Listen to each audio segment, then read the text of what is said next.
अस्सलाम वालेकुम मैं आपको आपके दोस्त आपके भाई थे बजाज का सलाम उम्मीद करता हूँ तो आप लोग खैर ऑफिस से होंगे जहाँ कहीं भी होंगे अपने खाने के साथ एक अच्छी ज़िंदगी बसर कर रहे होंगे। आज एक एक्सपीरियंस शेयर करना चाहूँगा। एक्सपीरियंस शेयर करने का मकसद किसी की तज़हीक करना नहीं है, कुछ भी नहीं है, और ना ही किसी को पिन पॉइंट करना है। सिर्फ और सिर्फ मकसद ये है, जो एंड यूज़र्स हैं जो हमें सुनते हैं डेली, उनको कुछ चीज़ें समझानी है कि वो गलतियाँ जो वो करते हैं जिसकी वजह से एंड रिज़ल्ट बुरा होता है, नुकसान उनका होता है, किसी और का कोई नुकसान नहीं होना, नुकसान हमेशा उनका होता है। ओवरऑल आज हम एक्सपीरियंस बताना चाहूँगा आपको। नाम ना सोसाइटी का नाम लेता हूँ ना मैं साहब का नाम लेता हूँ, हालांकि मेरे पास सारा रिकॉर्ड मौजूद है। एक साहब हैं जिनके कुछ टाइम पहले मुझसे रब्ता हुआ, उन्होंने मुझे बताया कि उन्होंने एक प्लॉट सेल करना है, किसी सोसाइटी का प्लॉट था वो सेल करना है।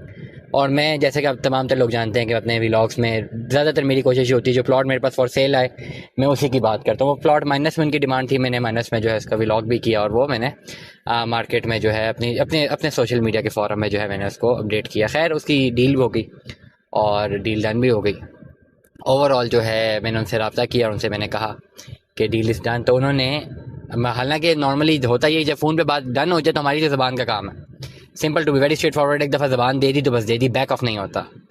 तो उन्होंने कहा, बल्कि कल परसों की बात है जब मैं शहर से बाहर था वापस आ रहा था, तो उन्होंने कहा जी आपने जो डील डन की इसका एक एविडेंस भी जनरेट करें, एक वॉइस नोट भी भेजें ताकि सेफ रहे कि कल को मैं मुकर ना जाऊँ। तो बड़ा अच्छा, उस वक्त मुझे थोड़ा सा मायूब भी लगा, लेकिन चलो बड़ी अच्छी उनकी तरफ से एक एक्ट था, होना चाहिए यूँ ही ये चीज़ें पता हो और डॉक्यूमेंटेड हो, इस तरह ना हो कि जो है वो चीज़ें बाद में मिसकम्युनिकेशन का सबब बने।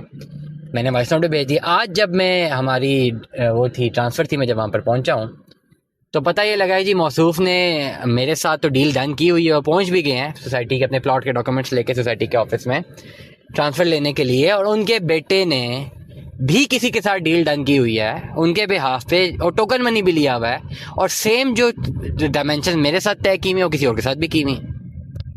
ओवरऑल जब हम वहाँ पे पहुंचे तो मैं भी पहुंचा हूँ, डेफिनेटली पैसे लेके पहुंचा हूँ। अब लाख रुपए की पेमेंट अक्सर जो है किसी ना किसी तरह मैनेज करके लेके जानी पड़ती है। दूसरे भाई हैं वो भी इस राह पहुंचे हुए हैं, और ये साहब जो है मौसूफ फरमान है जी मुझे तो पता ही नहीं कि मैंने डील कैसे डन की है। तो मैंने उसी वक्त जो है वो वॉइस नोट निकाल के सुना दिए कि जी ये आप नहीं कहा था कि वॉइस नोट पे चीज़ डन करें, चलें शुक्र है कि चीज़ ऑन रिकॉर्ड रही है। लेकिन मकसद कहने का ये है, मकसद कहने का अब इस पर्टिकुलर सिचुएशन में क्या होता है, इस पर्टिकुलर सिचुएशन में मैं पैसे लेके पहुंचा हुआ हूँ, मेरी पार्टी है जो पैसे लेके लेटर सपोज पहुंची हुई है, ये मेरे साथ ऑन कॉल है, दूसरी पार्टी है वो भी पैसे लेके पहुंचा हुआ है, उसके उसके बैकेंड पे भी क्लाइंट है वो भी पहुंचा हुआ है, और बीच में एक मौसूफ है जिन्होंने दोनों को बुला लिया और दोनों से एक अमाउंट में डील डन की हुई है, दोनों को अपने डॉक्यूमेंट्स भेजे और बैठे में जी।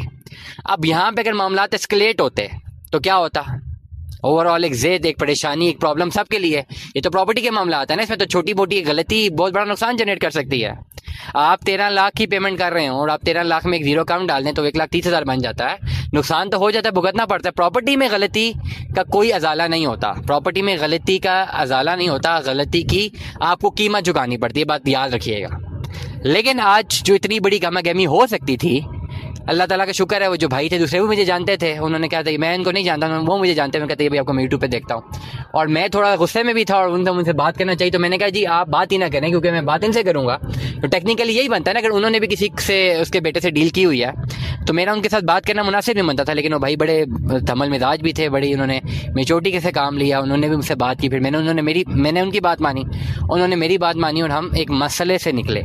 लेकिन लेट अस सपोज यहाँ पे अगर मैं ना होता, वो भाई ना होते, कोई और बड़े डीलर होते हैं, और ये किसी मौसूफ ने ये गलती की होती कि बाप ने किसी एक से डील डन की हुई है और बेटे ने किसी और से उसी प्लॉट की, तो आप क्या समझते हैं कि जब ये सारी पार्टियां सामने आ गई होती तो क्या ये इतनी आसानी से चीज़ें मसले हल हो जाते हैं? बिल्कुल भी ना होते, प्रॉब्लम्स भी क्रिएट होती है। जिनकी गलती होती जनरली ऐसे मामलों में जिरगे बैठते हैं, और फिर जिरगे बैठने के बाद जिसकी गलती होती है वो गलती की पेमेंट देता है। ऐसा नहीं होता कि जी गलती होगी फिर वो गलती को सुधारता है और वो गलती की कीमत अदा करता है। हमेशा शरीफ लोग नहीं टकरते। ओवरऑल मैं आज समझाना ही चाहूँगा व्लॉग से तमाम तर लोगों को, तमाम तर एंड यूजर्स को, कि जब आपने एक चीज़ बेचनी है ना तो उसको बेचे।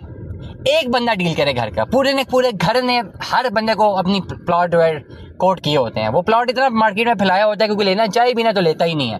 5-5, 7-7 हज़ार की खातिर वो डीलें खराब हो जाती हैं। तो होता क्या है, जो बेचने वाला उसका अपना नुकसान होता है। आज यहाँ तक मामला भी आगे थे कि सेलर थे वो कहते थे मैं बेचता नहीं है, वो भागना चाह रहे थे। लेकिन ओवरऑल हमने तम्मल से जो है मुजाहरा किया कि मामला एस्केलेट ना हो भी सकते थे डेफिनेटली, क्योंकि गलती उनकी थी। उनको जब हम डीलर को गलती करते हैं तो हमें उसकी सज़ा मिलती है, हमें उसको उसकी कीमत चुकानी पड़ती है।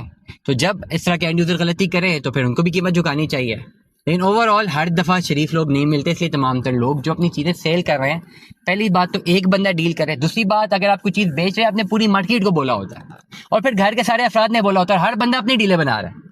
तो ये जहन में रखिए कि प्रॉपर्टी की डीलें ऐसी हैं कि हर जगह आपको शरीफ लोग नहीं मिलेंगे, कभी कभार आपको कोई ऐसे लोग मिल जाएं जिन्होंने टोकन दे दिया है, तो आप उनसे फिर बैक करवा के भी देखें। हम भी ये काम करते हैं प्रॉपर्टी का। ये कभी कभी ऐसा भी होता है कि टोकन अगर ले लिया किसी ने या दे दिया है तो फिर बैक करवा के देखें। हर जगह शरीफ लोग नहीं मिलते, इसलिए ध्यान रखा करें तमाम तर लोग। और बहुत सारे लोग ऐसे हैं जिनके वालिद की जायदादें बच्चे जो हैं इन पर डीले कर रहे हैं, टोकन ले रहे हैं, जिनकी कोई कानूनी हैसियत ही नहीं है इस पर्टिकुलर जायदाद का। जो जायदाद का मालिक है वही लाइबल है उसको सेल करने के लिए। तो इस तरह की गलतियां ना सिर्फ झगड़े बनाती हैं, प्रॉब्लम्स क्रिएट करती है, बल्कि आपकी प्रॉपर्टी को भी ख़राब करती हैं और मुड़ तोड़ के आप बाद में बेच भी नहीं सकते। दुआ में याद रखिएगा, अपना बहुत सारा ख्याल रखिएगा। स्टे ट्यून्ड में। अल्लाह हाफ़िज़।